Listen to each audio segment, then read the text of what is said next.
Thank you for joining this lesson. Remember to subscribe and to share the link with friends. We're going to discuss Mathematics Paper 2, ratios and proportions, together with mixtures and percentages. Butter, which costs 90 shillings per kilogram, is mixed with margarine, costing 45 shillings per kilogram, so that 25% of the weight of the mixture is butter. Find the selling price of the mixture if it is to be sold at a profit of 20%. All right. When you look at this question, there are no ratios which have been provided into which we are going to mix butter and margarine. Instead, percentages have been given. So in the mixture, the weight will be 25% butter. This is to clearly mean that the other percentage now, because the components in the mixture are only two, the 75% now will be margarine. Therefore, in the solution, we are going to talk about the ratio in which butter has been mixed with margarine. If butter will be taking 25%, then automatically margarine will take 75%. 75%, 25%. Now, these ratios can be simplified into real ratios instead of percentages.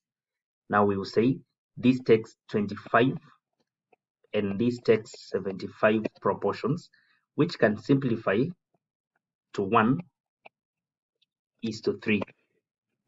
Yeah, by 25 1 by 25 3. Therefore, we can get now the cost price of a kilogram of this mixture. Remember, if we take 90 or 1 kilogram of butter costing 90, we'll be having 90 shillings from butter. Then we take 3 kilograms of margarine costing 45. That will be the total cost of the mixture, because 1 kilogram needs 3 in the mixture. But now, how many kilograms are these? They are 1 plus 3 kilograms. Let me check this.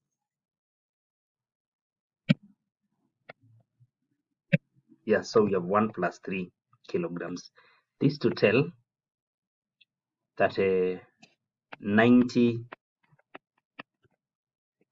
plus 135 divided by 4 kilograms now, because this is giving us 225 shillings as the total cost, but we have mixed 4 kilograms. So the cost of a kilogram is 56.25 Kenya shillings. Now that this is the cost of a kilogram, the shopkeeper now wants to make a profit of 20%. The shopkeeper wants to make a profit of 20%. Therefore, we can term this one as the cost price. Yeah, the cost price. So we talk of if the cost price, which is 100%, is equivalent to 56.25 Kenya shillings. What about now 120% now? The cost price together with the percentage profit. That is to tell us now the selling price. So 56.25 by 120 divided by 100, and this gives us 67.5. So the selling price is going to be Kenya shillings 67.50. So this will be the selling price, so that the shopkeeper makes a profit of 20%.